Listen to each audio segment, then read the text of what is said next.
From WHQR Public Media, this is The Newsroom. I'm Ben Schachtman. Thanks for joining us.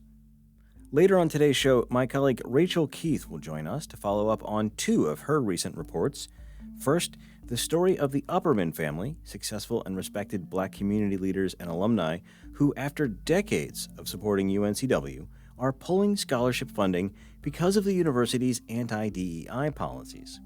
She'll also share how months of effort to better understand the endowment's $20 million nursing pipeline grant have yielded some data, but almost no one willing to sit down for a discussion.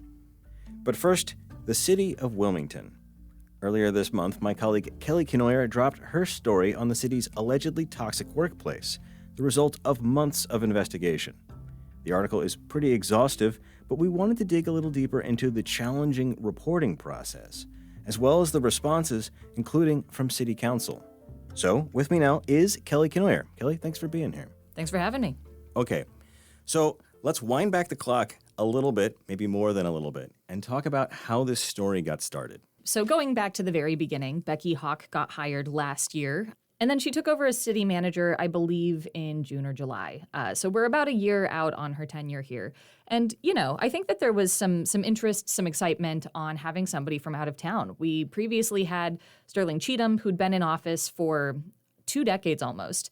He was replaced by a deputy city manager who really kind of just kept things going the way that they had been going. So a little stagnant. The culture, I think a lot of people agreed at the city, had been calcified a little bit. And so bringing in some fresh blood seemed like an exciting idea. And I think that a lot of city council members stand by that. And there are some fresh ideas that have come out of that office since then. I think especially if you look at the way the city of Wilmington looked when Sterling Cheatham was first appointed as city manager. The population, the complexity of the projects the city was undertaking, the shape of downtown, the challenges with law enforcement. We were a big town, and now we are a small city. And I think that paradigm shift was what a lot of people were pointing to when they said, we need someone with some fresh ideas. Yeah, so we saw Becky Hawk come in, and she was previously the city manager of Matthews, which is a town of about 30,000 people outside of Charlotte, so kind of a suburb of a bigger city. And so fresh ideas still coming from a smaller town management perspective, but I think she came in, probably killed the interview, given that all of city council supported her in taking over as city manager. And then as she got started, we started seeing a number of high-profile directors and other positions being vacated by people for various reasons. We lost Chad McEwen and Aubrey Parsley first. That was the economics director and one of the deputy city managers. And so we saw some bigger names in the city government leave, but, we figured maybe Chad McEwen wanted to be city manager himself. I think that we knew that he had thrown his hat in the ring. And so we thought, maybe he just doesn't want to stay in this position. Maybe he's looking for something else. Didn't know exactly why for Aubrey Parsley, but, shakeups as somebody comes in are not uncommon. But as things continued, we saw Rick Porter and Dave Mays from the Recycling and Trash Division get fired. And it was fairly public, and we did a report on it based on the personnel letter.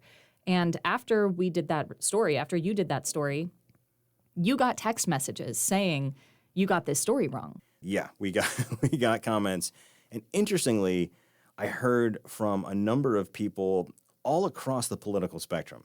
The city office is not deeply partisan, but it is uncommon for people, very conservative, very liberal people in very different walks of life had somehow all crossed paths, particularly with Dave Mays, and all said, something is wrong here.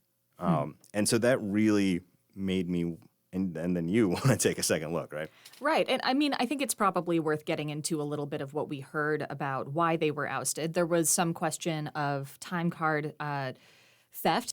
A hiring process that got kind of out of hand and was inappropriately managed. And then there was some question of people drinking on the job. And what I heard from a number of staff, either current or former, who knew a little bit about this is that some of those charges were years old. And others of them, that was one side of the story. I think that I still don't have the investigation itself. they can point to personnel law to say we can't dig into some of this stuff. Yeah, and I'll note, after your article published, we got some pushback from the city. And one thing was that they took offense to us quoting people who said they didn't believe that Mays had done this or they took some issue with it. And they said, the termination letter cites well-documented evidence. And that is true. It cites it, but it doesn't include it. Mm-hmm. And what we have heard in a number of these cases is that you can make the policy language look like a number of different things. But what it basically boils down to, and we'll have links to this stuff, is that you violated this policy. It doesn't provide a narrative. It doesn't say, last Wednesday you were drunk off your butt at work. It's just this particular policy was violated by you. Yeah. To continue why we started looking into this, we heard about Dave Mays and Rick Porter being ousted. We heard that maybe we got the story wrong. And then we saw more and more people kind of dropping out. So we saw some folks out of the zoning kind of world, Catherine Thurston and Brian Renner, lose their jobs. We saw Clayton Roberts out of HR. We heard about a lot of other people in HR also losing their jobs. Yeah, we should say Clayton Roberts did resign. Yes. And the city told losing or leaving their jobs. Yeah. So we've heard mixed things about that. The city told me sort of on background that it had nothing to do with anything else that was going on. It was just sort of a natural, departure point for him to go, on to the next thing or whatever. But we've also heard indirectly that he may have been frustrated with some of the things that were going on there. We do not have clarity on that. But it was, at this point, it was more about the volume of institutional people who've been there for a long time, people that you and I knew, had worked with on stories, had seen in front of city council many times. Like that was starting to sound alarm bells. Yeah, absolutely. And I mean, a lot of these folks had decades of experience or more than a decade of experience. So it was a lot of institutional knowledge. I think I said in the article that it's hundreds of years of experience that have been walking out the door. So we saw these things happening, and this was, around March, sort of in the spring. And around that time, the city announced this big restructuring, and they wouldn't talk to us about it. I said, hey, I got this press release saying you're doing this. Can I interview Becky Hawk about it? Can I interview anybody at the city about the restructuring? And they said, just look at what she said to city council. We won't do an interview about it. And then they were very frustrated about the story that came out that didn't have all of the facts because they couldn't or wouldn't share all of the facts with us. And now, having interviewed more people about what was going on at the time, I think it's because it was kind of a half-baked restructuring. A lot of these people didn't know what their new job would be until they were put into it, or they had very little information about what the actual work would be when they moved under a new department head. And we did push back, when the city complained about that article, telling them that, you put this press release out. Yeah. We didn't go half-cocked off of something we heard in an alley somewhere. And I'll note that they were willing to work with us a little bit, and we did get some more information from them later. But and we'll get deeper into this in a couple minutes. But when we finally got a chance recently to sit down with Becky Hawk, and we asked her about the pace of the restructuring and some of the chaos that employees that spoke to you and me described, her defense of it was that, this had to happen really by March so that it could fall in line with the budget process, which takes months and months and months, but really gets started in earnest around March, because the new positions and the org chart all had to line up with what was in the budget. And that is true. But the pushback I've heard from people we talked to was that it was her decision to pull the trigger on this reorg in her first year. And to do that, Hawk really had to move really, really quickly. And so if the defense is that it had to line up with the budget, I still feel like the critique is that she made the choice to do this rather rapidly. Now, we can talk more later about whether or not she had a mandate to do this quickly, but certainly the speed of the reorg had a lot to do with how quickly or not information was coming out, both to the press and internally. And I think that the timing of it being this year, being when they're pushing a lot of people out, or we're seeing firings, we're seeing all of these changes happen at the same time, I, in the press, tied these two things together, and we got heavy pushback from the city on it. But we've also heard that internally. A lot of staff are questioning, are they firing people to make room in the budget for more people to come in, or to have new hires from out of town from the Charlotte area, which we've seen a number of them. We have seen some local hires as well in some of these positions. But there's been this question of, are these things linked together? And that's something Catherine Thurston brings up in her lawsuit. And I will say, Becky Hawk has absolutely unabashedly pushed back on that. She said there has been no pushing people out, no firings related to the restructuring or trying to make room. They have pulled out 29 full-time employee positions. They've replaced a few of them, but they have removed 29 of those positions. Some of them were empty, some of them weren't, some of them got restructured away. But we have seen kind of that happening simultaneously. And so it's all mixed up. And I think that's part of the reason a lot of these employees I've talked to are a little bit afraid because they're seeing all of this stuff happen at the same time. It's chaotic and they're frightened because of it. Yeah, and there are certainly going to be situations where, hypothetically, someone is encouraged to resign or fired, and that creates the opportunity to do a thing that they were going to do anyway. And so it can be very difficult to parse out the causality of all that. I will say, ordinarily cities do not comment on pending litigation like Catherine Thurston, the former zoning administrator's lawsuit. Usually they'll just defer to whatever is in their court filings. But in this case, the comms department specifically said that they denied Thurston's charge that her allegedly leveraged resignation was directly tied to the reorganization. They both denied that it was tied to the reorganization and denied that it was a leveraged resignation. They said, no, that's not true. And honestly, that was an interesting day because I asked the city for comment, I believe on the weekend, because Thurston's lawsuit came out on a Friday. I asked for comment on Monday morning. First thing we hear from the communications department, we don't comment on pending litigation. A full 8 hours later, after 5 o'clock, we got this sort of longer comment from them. We don't comment on pending litigation, however. And you can read that in the article, but I think it's interesting because there's this slightly different effort to control the narrative on this in particular. Just a quick aside here. I give some explanatory power to the broad reach of WECT here. I've seen this many times where I have reported something here at WHQR. We're back in the old Port City Daily days. We have a wonderful audience. It is an order of magnitude smaller than WECT's. So you got this story out and it kind of owned it for the weekend because you had a copy of the lawsuit. I don't know if ECT didn't have anyone on deck, but they ran something, I believe it was either Sunday afternoon or it was Monday. And then that was a whole lot more pressure on the city. So something to be said in favor of the megaphone that WECT has. Sometimes they knock stuff loose. Yeah, that's true. So in any case, after Thurston and some others left, we still felt like we weren't done reporting because we really had spoken to, at that point, less than 1% of city staff. There's over 1,000 employees in the city. And it seemed plausible that maybe it is just the people with sour grapes who were coming to us. So you kind of just kept reporting and you had to kind of crank things up another notch to sort of fill out the bench a bit. Yeah, I mean, I initially was reaching out to people who had left the city and sort of slowly getting a small number of people to agree to talk to me off the record or on background or just sort of give me their side of the story. And there's a number of people who we did talk to who we don't even cite in this article because they wouldn't even talk to us anonymously. So we had a lot of information, and some of that is still not public. A lot of it is still not public and probably never will be because we have to protect our sources. But as I was starting to sort of build rapport with a few of these sources, I was able to get them to connect me with other people who had left the city and eventually with people who are still in the city. And that took time because the people still in the city were absolutely terrified to talk with me. They didn't want to be caught in public talking to a reporter. They didn't want to be seen, or they were worried their phones would be taken from them at work and their texts checked.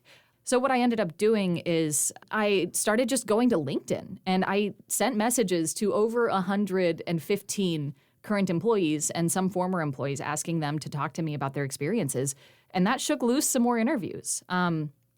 People mostly didn't respond, or if they did, they would go, I feel like I'm too new here, or, they just wouldn't want to comment in particular.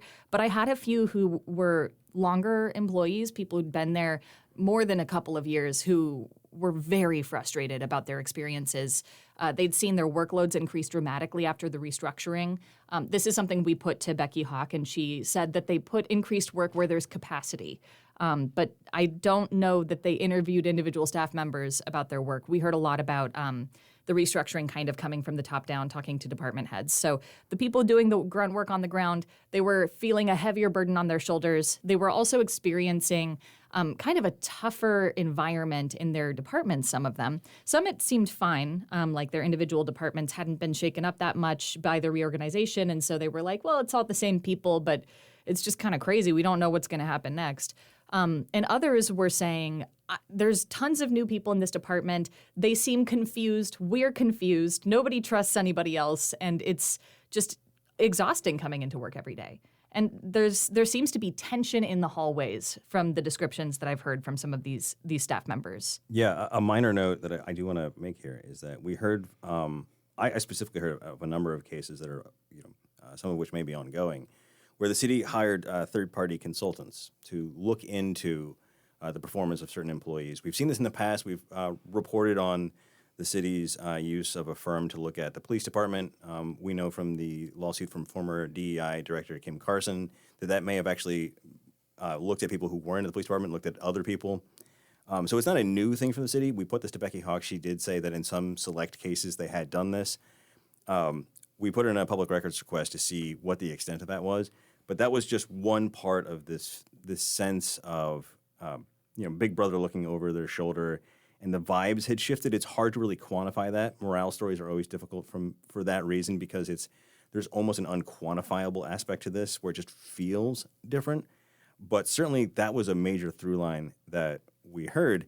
And I'll note that people when they heard about the LinkedIn fishing expedition, as one person called it, because we put that in the audio version of your story, that how can you glean that from just someone responding on a social media account? And I think it's worth noting that you went through a pretty extensive process with each source, even the ones we didn't end up using, to make sure they really were a current or former City of Wilmington employee, which is kind of an awkward thing because you're asking for their help, you're asking for them to kind of take a leap of faith, and then also asking them to prove their bona fides. Yeah. I mean, I had to do a FaceTime call to make sure that I could confirm somebody worked for the city, things like that, just to make sure you are who you say you are. I want to talk a little bit more about the investigation because this is something that we heard from a number of people.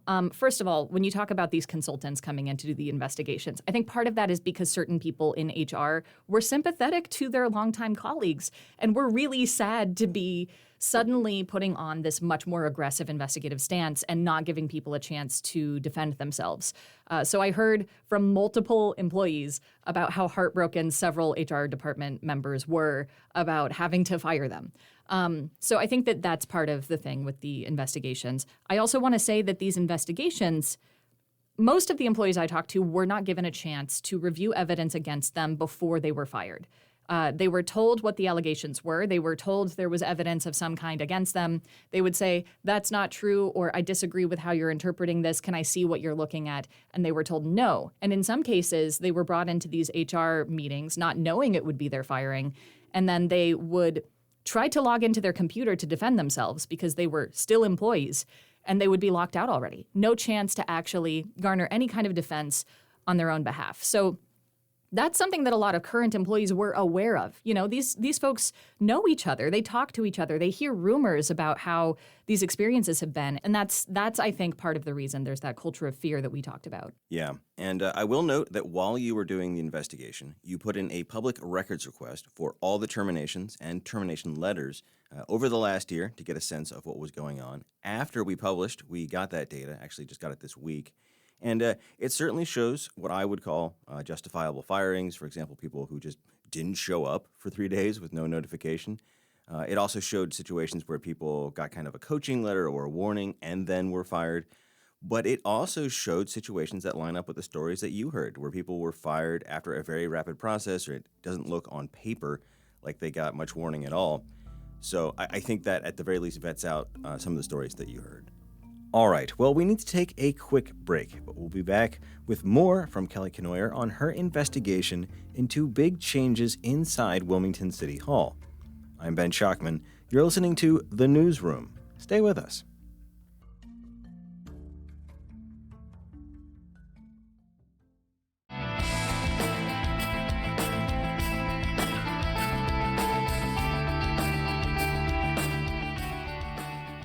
Welcome back to The Newsroom. I'm Ben Schockman. Thanks for staying with us. We return now to my conversation with my colleague Kelly Kenoyer as we unpack the reporting process that went into her deep dive into Wilmington's workplace culture issues.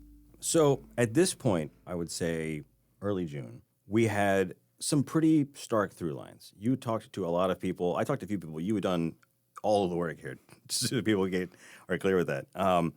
Day in, day out, you were spending a huge amount of time on this. A lot of conversations that will never see the light of day, that maybe are not even referenced in the article, but we're just building your knowledge of the case, your knowledge of the situation. Again, we had not talked to statistically representational number of employees, but we talked to people who worked in different departments at different levels of seniority for different periods of time, people who had left, people who had stayed. So we had covered quite a bit of ground in that way.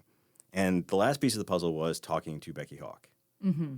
And we asked for that quite a while ago. I think we initially asked in the spring because I had heard from a current employee about the employee town hall in which she more or less told people, if you're afraid for your job, you either should stop doing whatever it is you're doing that's wrong that would get you fired, or you should take advantage of our EAP program, which is the Employee Assistance Program. And that includes mental health assistance. So people took a lot of offense to those words. Yes. We included the full answer that she gave to staff because she did say some things that were very encouraging. She was like, we really commend our longtime employees, and we really want to keep all of your knowledge. Institutional knowledge is so important, things like that. So it was a mix of those things. But I think a lot of people who were scared heard that other thing as a threat in some way. And so I heard about it very quickly. We heard about it from a couple of different sources. And when I requested it and I listened to it myself, I thought, I got to ask about this. Yeah. So I sent an email to the communications staff that was pretty direct about exactly what we would ask. Given this response and how people have reacted to it, can we talk about your communication style and your leadership style, as there's also been these ousters? And they pushed back very hard. They actually went over my head to talk to you instead. Yeah, so I won't recap the entire back and forth. Maybe we'll do that another time. But in essence, this was a strongly worded email. This was not polite, and this was not a compliment sandwich, and it was not sugar-coated. And you showed me the email before you sent it, and I approved it because I felt like we had been brushed off in the past or told it wasn't the right time to talk about stuff in the past. And I felt like this was the right time, as did you. And we needed to be more forceful because gently asking in the past hadn't gotten us anywhere. And so it was my sense that the communications department, and perhaps to some extent Becky Hawk, objected to the tone, and they felt like this was telegraphing that you were not going to be an impartial interviewer. And so they suggested that I could do the interview. I told them no, because it was your story, you had done all the work, and you would be writing it anyway. And that it was, implicitly insulting, that you would not be fair. And also that somehow, if I did the interview, I would not ask hard questions. It was insulting in a number of ways. And so we went round and around, but ultimately those negotiations fell apart because we wouldn't give. And then a couple of weeks went by, you'd been doing more reporting. We were getting to the point where I think we could have published without them because they had sent a couple of written statements. You were emphatic that you really wanted to give Becky Hawk a chance to explain what was going on and give her perspective that this would be a better story, not just more fair, but more full, if we could sit down and talk with her. And I sent kind of a terse text message to Mayor Bill Saffo, expressing in layman's terms my frustration with Becky Hawk's unwillingness to talk to us and their attempts to sort of dictate who they would talk to. And he never explicitly said he would take any action, but several days later, the comms department reached out and said, we heard that you're interested in revisiting doing an interview. And I said, yes. And this time there were no qualifications about who Becky Hawk would talk to. I told them it would be the two of us, mostly because I wanted to be a fly on the wall and watch you interview her. Their only insistence at that point was that we post the entire interview unedited, which we didn't have a problem with. So that was the last step, and we got to put a lot of this stuff to Hawk. As we noted in the article, there's two lawsuits, one from before her time, one directly related to her tenure from Catherine Thurston. But those two lawsuits, both talk about the inner workings of City Hall, including people who are still there. And we understood that would make it difficult for Hawk to drill down on certain specifics. So if you do listen to the entire hour-long conversation and you're like, why didn't you ask about that specific quote? That might have come from a specific employee that she might not have been able to talk about. So we tried to paint the picture that we were going to put in the article for her and let her respond to it. Right. And I don't think that specific quotes and getting specific responses to quotes is valuable. Those quotes were, I would put various employees sharing similar sentiments next to each other. and then have Becky Hawk's response to those general sentiments. We got some complaint from city communications that we didn't give her the opportunity to respond to very, very specific allegations, like a 60-hour work week, I think was one of the things they were concerned about. But we did ask the question about, there's a lot of people saying that they're taking on more work, that they're taking on multiple FTEs worth of work.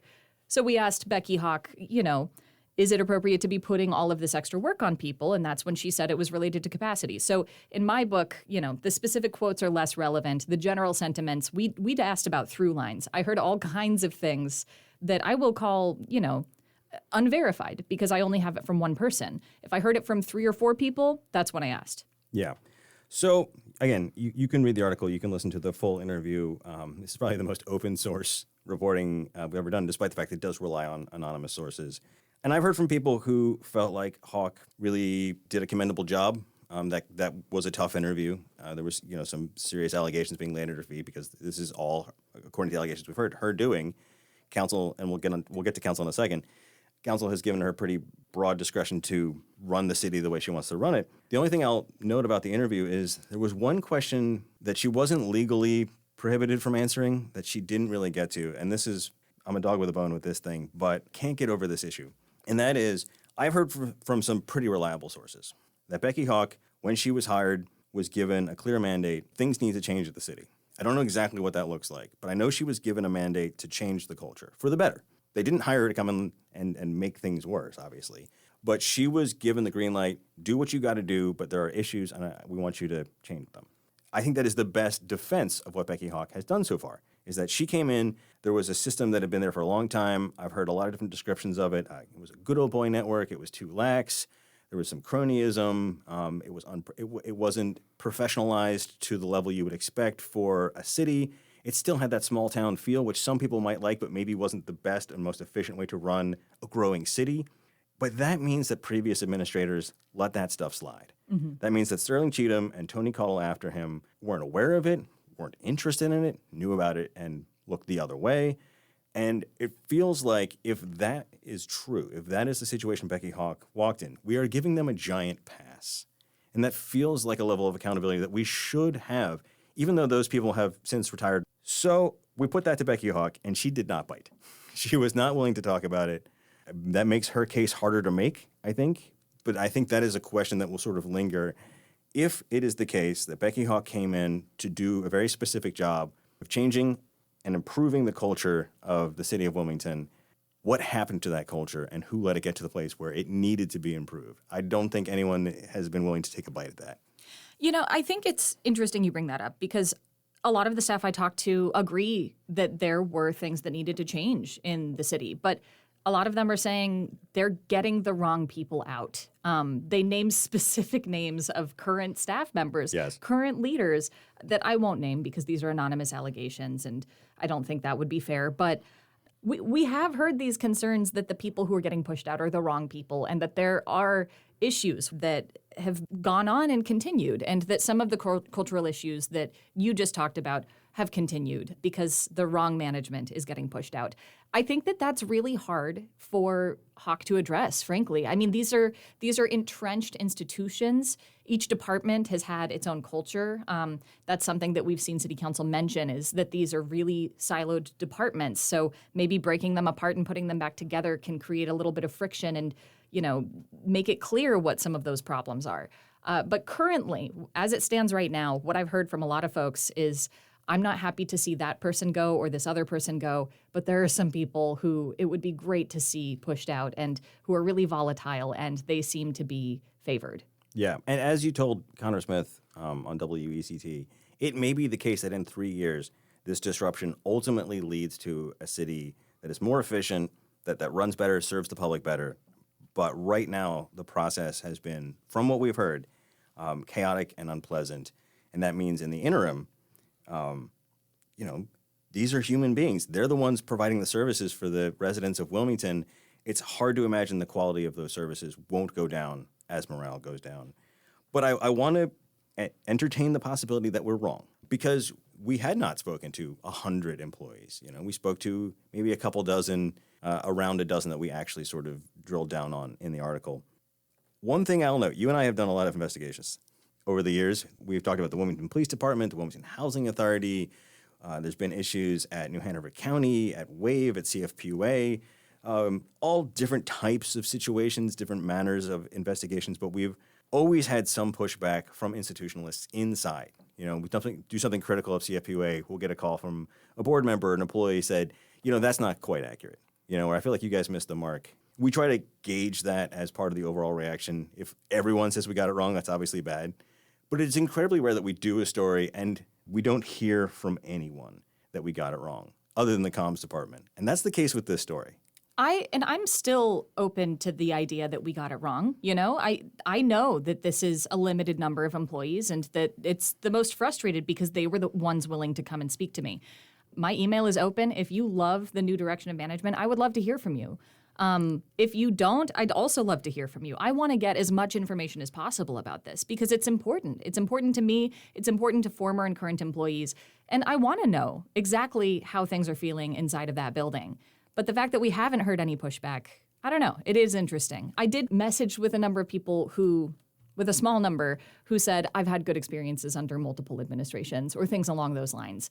But we didn't hear anybody saying, I would gladly stand up and do even an anonymous interview talking about how great I think all of this is. That did not happen. And I asked in a very neutral way, especially when I went on LinkedIn, just, hey, it's been a year. There's been a lot of changes under Hawk's administration. Would you like to share your experiences? And those were all negative. Yeah.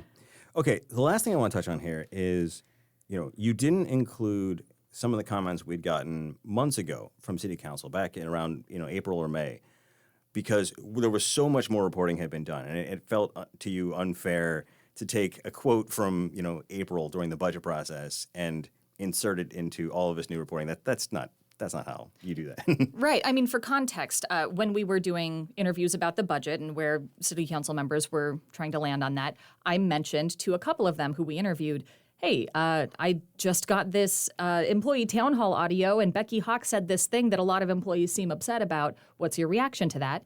And they were pretty universally supportive of Ms. Hawk and saying that they had faith in her at that time. I didn't include those quotes in this article because I didn't think it would be fair if they didn't get the chance to hear all of the allegations the way that we did with this interview with Hawk. So we put the story out, and then we sent an email to city council members, to all of city council, asking for their reaction, more or less.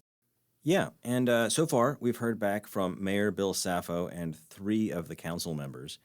Mayor Saffo offered his unqualified support for Hawk. He acknowledged that not everyone's going to embrace her decisions, but said he thinks the results of her work will speak for themselves. Councilman David Joyner, he touted Hawk's work on the budget, especially the living wage for staff. He said he would evaluate her based on, delivering infrastructure projects, improving public safety, and resident satisfaction with city services. He also noted that council was concerned that the city departments had been siloed, and so they were purposefully looking for an outside perspective to kind of shake things up. Cassidy Santaguida said she'd only heard good things from employees about the direction that the city was going in. But she also said that anyone in the city who didn't feel comfortable going to HR with their issues could come to her. And she also specifically referenced the EAP program. That's the thing that Hawk mentioned in her town hall. And she said that should not be stigmatized, kind of pushing back on employees who felt like that was somehow an inherent dig.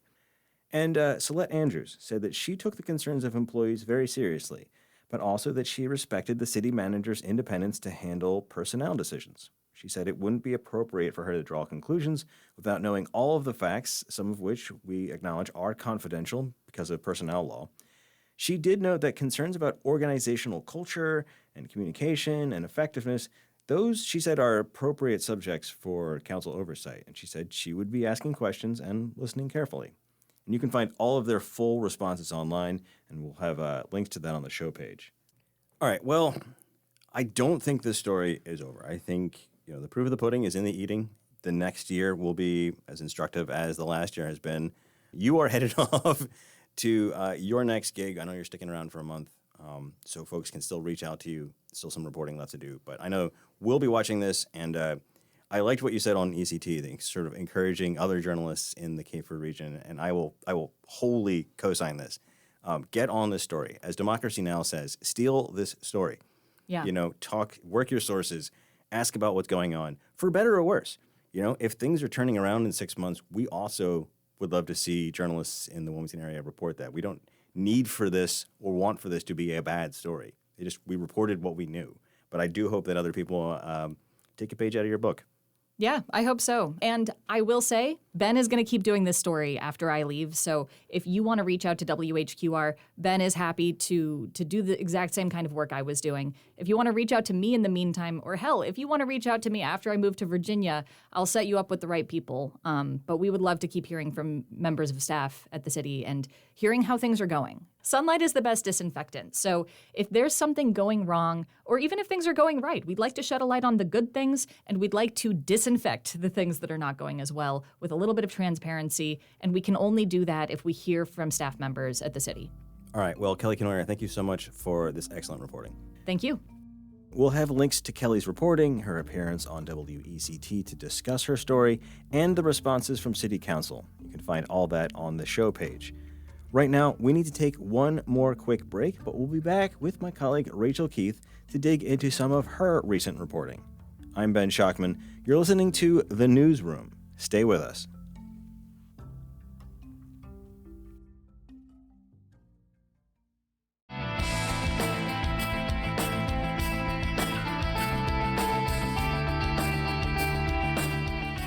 Welcome back to The Newsroom. I'm Ben Schockman. Thanks for staying with us. With me now is my colleague Rachel Keith, here to dig into two of her recent stories. The first concerns the family of Linda Upperman Smith, who recently made the decision to stop supporting scholarships at UNCW. The Upperman Family Endowment is worth at least $1 million and has long supported students who are Black or have a strong interest in African American issues. But when the university said they'd have to scrap references to race in their scholarship language, the family decided to walk away. The second story, which Rachel has been working on since April, involves trying to get more details and a better understanding of what's going on with the endowment's Nursing Pipeline Project, a grant worth over $20 million made to New Hanover County Schools, CFCC, UNCW, and the Greater Wilmington Chamber of Commerce. Rachel, thanks for being here to help us unpack these stories. Thank you. Okay, let's start with the story of the Upperman family, respected and successful Black members of the community. They've been alumni, they've worked at the university, and they are now pulling their scholarship funding from UNCW. How did you get into this story? Someone had heard her at a graduation at the Upperman Center for those students. She gave a speech that said that she was going to consider moving her family's scholarship to a different university because she had to change the way that the scholarship was written. And so you tracked her down, and this was because of the UNC system equality policy from 2024, and it basically, from her point of view, was just not possible to honor her family's wishes and comply with this policy, I guess. That's right, because the way that the scholarship was written was that the student did not have to be a student of color or Black, but they had to have an interest in the African American community or in studies. And so they wanted to take out the racial component. And Linda Upperman Smith said that that was not a part of her father's wishes, Dr. Leroy Upperman, who was a longtime physician here. And I have worked for the last 30 years to make sure his wishes were met. And, in a blink of an eye, it's gone. So you also got a chance to talk to UNCW to get their perspective on this, because this has been a really meaningful contribution to the university for decades. What did they tell you? Yes, I talked to Eddie Stewart, and he's been at the university for 26 years. He works with scholarships on the campus. He has known Linda Upperman Smith for a very long time. And I said, what exactly in this policy says, in the equality policy, that you have to take out a racial component? He essentially said there's not a specific line that he could point to. And I said, do you think that this is somewhat over compliance? And this is what he said. I mean, and that has been the real needle to thread in this whole thing, being compliant versus being overly compliant. I think it's one of these things that there are ways to avoid risk. But back to your original point, yes, there is nothing definitive that really makes it super, super clear how you're supposed to approach it. But the way that the general counsel explained to Eddie Stewart was that this could be seen as compelled speech, which is prohibited by the UNC Board of Governors. You can't ask a student, do you support this community? And so, again, they saw that as compelled speech, which they cannot do, is what he said. And I won't go all the way down this rabbit hole, but we've had a lot of conversations in the newsroom about this, about compelled speech. And certainly you can see ways in which that would be a thing you'd want to avoid. But when it comes to scholarships, the idea here is that it would be compelled speech to force a student to say, I have an interest in the African American community or a commitment to that community in order to get a scholarship. But we could easily see other scholarships that don't involve race. But you have to have an interest in, say, engineering or STEM field or English literature or whatever. And for whatever reason, that kind of compelled speech, because if you don't have an interest in engineering, you're not going to get the engineering scholarship, has not drawn anyone's ire. And that's the kind of thing that I think some people have focused on, is that this seems less about, for the critics, it seems less about compelled speech and more about talking about race. Yes, and he made it clear, too, that goes race and gender are the identity politics. And there are gender studies. There are African-American studies on the campus. But yes, to your point. So I want to talk about some of the context that's behind this. And we could do a whole show, and maybe we will, on it. But it really is, as you described it, like a confluence of a number of different things. The Harvard admissions case in the Supreme Court, and the Trump administration's efforts to push back on DEI through executive orders, and also more local, like state-level efforts in North Carolina, but also places like Florida, to really put some constraints on public university systems. So private universities have often escaped that kind of thing, so that's where, the Supreme Court precedent and the executive orders are weighing in. But it's just sort of a lot of things are happening all at once.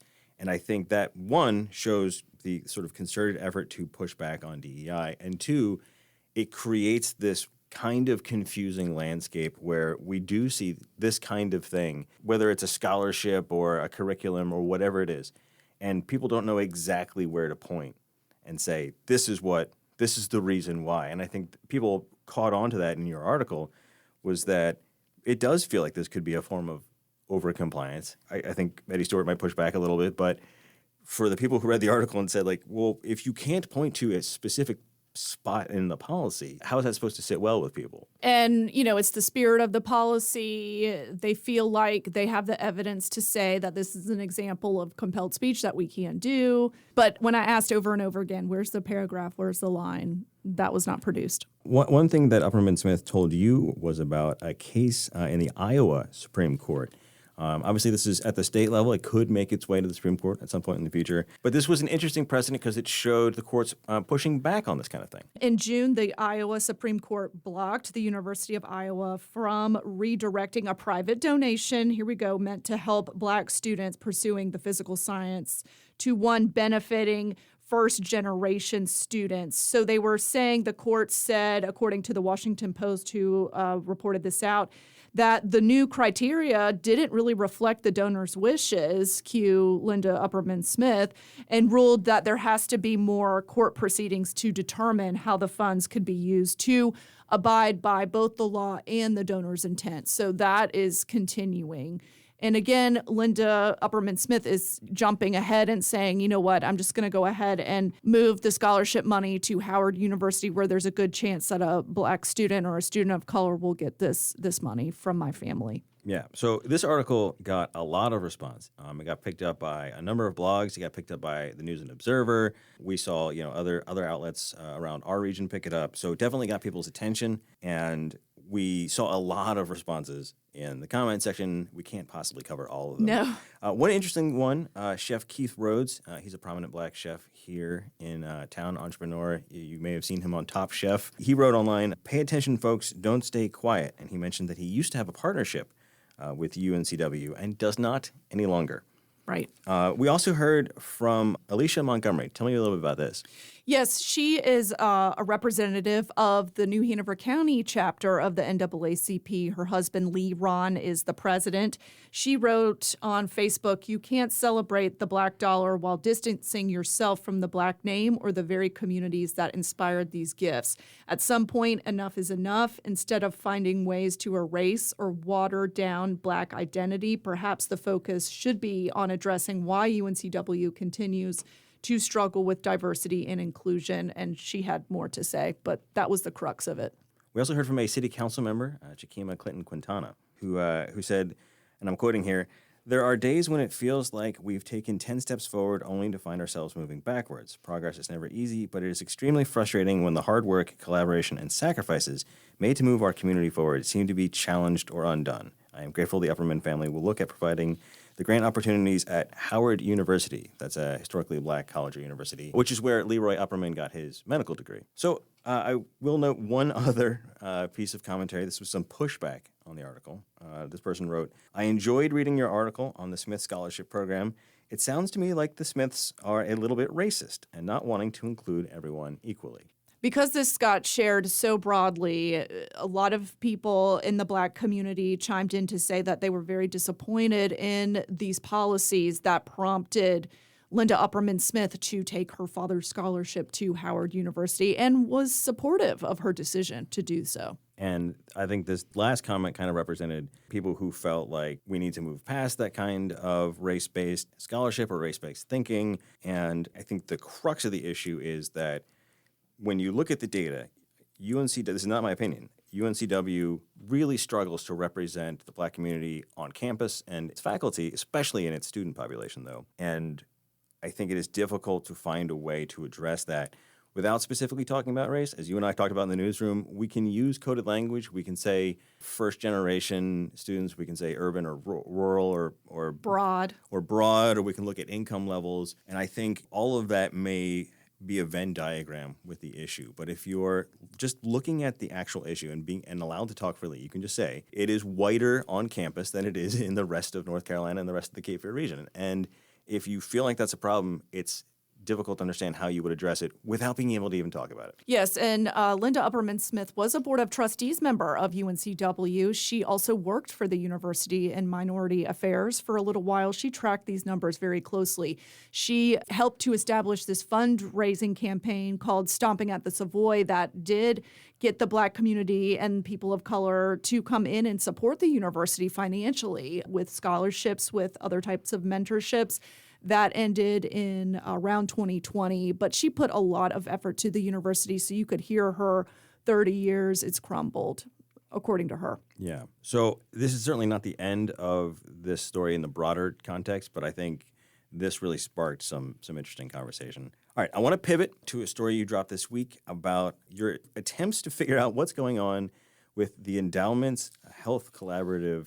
This is the Nursing Pipeline Grant from the end of 2023. Over $20 million went into New Hanover County Schools, Cape Fear Community College, UNCW, and the Chamber of Commerce. So what made you want to try and look at this? Someone pinged me and said, "How is this going? Do we know?" And so I said, "I'll find out." And hence my journey from April till right now, finding out where the money went, how it was spent, what it's doing. And the big things that it was supposed to do was increase the nursing pipeline to have nurses stay here in this community because they were traveling elsewhere to get jobs. So that was the big goal, train more nurses, that they stay here in this community. And it was, we talked about this. It was, from our point of view, a good opportunity to look at some real data when it comes to the endowment taking a big swing. This was one of their largest grants, probably their most ambitious grant in their early couple of years.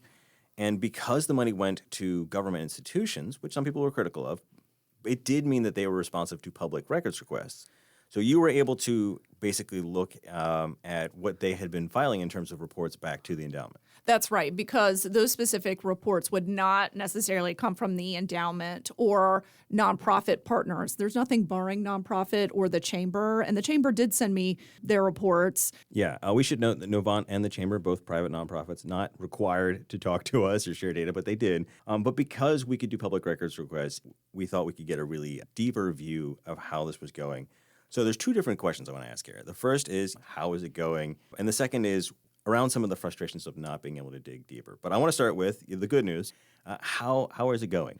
Yeah, so I got to speak via email to Novant Regional Medical Center spokesperson Julian March, and he wrote that the hospital has seen a reduction in travel nurses over a year this past year from May 25 to 26.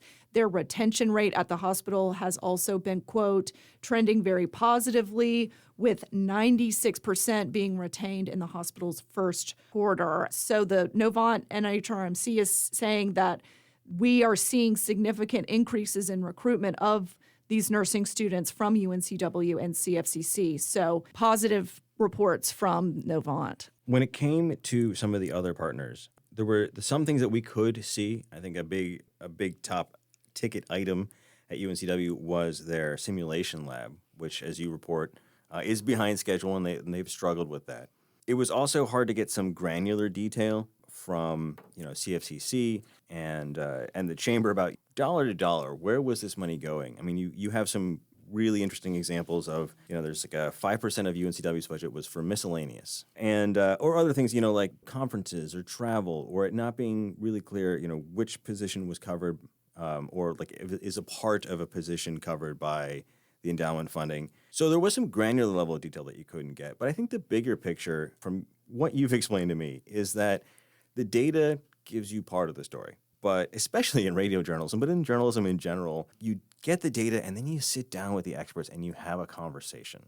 And so that's where I think we hit an impasse a little bit. We did, and I got pushed to this September roundtable that they are putting on to do the finalized results, to share all of this data. And again, through the public records request, I got a lot of robust reporting, but you couldn't make the connections from year to year. They were a snapshot in time, and you couldn't see the overall impact. You could not see the overall money impact. You could see snippets of the money. You could also say, this allocation for travel, we spent this much. Okay, well, where'd you go? What conferences did you attend? What did you learn? Those things I could not follow up on. And at the same time, if I'm going to this roundtable, I can't monopolize the room and ask all of my questions where the holes are in the reporting. Right. That's a really good point that you brought up. And there's nothing wrong with the roundtable. We appreciate that. It is, as Amber Rogerson, spokesperson for the endowment, said, like, they're trying to be transparent and participate in this kind of thing. But two things we would note. One is that, yes, if you or I or any other, good journalist was in that room and we had free reign, we'd suck up all the oxygen. Correct. And we don't want to do that. No. Like when we go to the endowment's annual meetings, we try to avoid, if we ask a question, it's like one question. Correct. Because that's the community's chance. That's right. The other part of it is that it's the timing, right? So you started this in April, which is, just a few months after the end of the second year. So it seems like a good time. It's been 2/3 of the way through. Let's check in. And delay after delay after delay, non-response. And now we're in, July and being told, well, it's pretty close to September. Why don't you just wait and ask then? And it's frustrating to have the timeline of reporting be dictated to us. And I think a lot of journalists deal with this, especially since, community members were asking about this months ago. Yeah, we are supposed to be responsive to the public here, our citizenry, that someone asked, hey, where's it going? What have they been doing? Yes, they did a big roundtable last year, but I got reports that had filled in the gaps since then. And there were further gaps before the final that I wanted to ask about. One really big thing was UNCW's simulation lab is off schedule, and it is an $8 million plus investment. Yes, $4.3 million of their $10.3 million is going from the endowment is going into that building. They are spending the rest of their money on that, their institutional funds.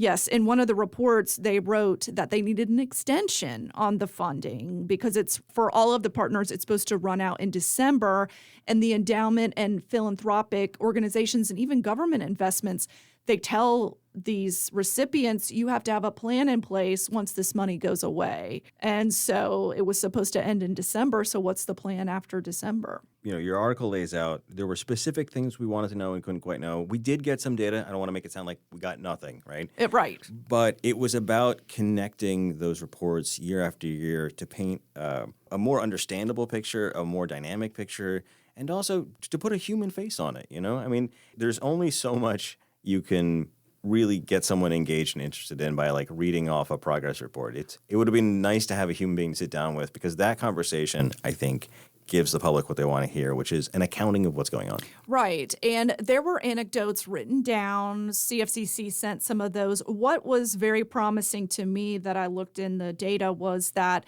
a lot of these nursing students get wraparound services. They get money for testing. These tests are quite expensive. They get money for getting clinical supplies and equipment. There is even a emergency housing assistance program. There's also a large mentoring program at UNCW where they're giving more funds to faculty to help support these students stay in the career, stay here in New Hanover County. So there were so many facets to this grant that I wanted to know more about. And unfortunately, I just was able to learn about it from these documents and from the recorded meeting from last year. But a lot had happened since that meeting and since those documents were filled.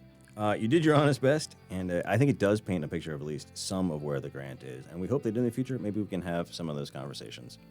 That's right. But for now, Rachel Keith, thank you for your reporting. Thank you. All right. Well, that's all the time we have for this edition of the Newsroom. Thanks to my colleagues Kelly Kenoyer and Rachel Keith. And, of course, we'll have links to their reporting and related material at whqr.org and on the show page. Thanks also, as always, to WHQR Program Director Ken Campbell for technical support. Music for today's show was provided by If These Trees Could Talk and Blue Dot Sessions. If you have questions, comments, concerns, or an idea for a future show, you can email us at newsroom@whqr.org. I'm Ben Schachman. Thanks for listening, and I hope you'll join us for the next edition of the Newsroom.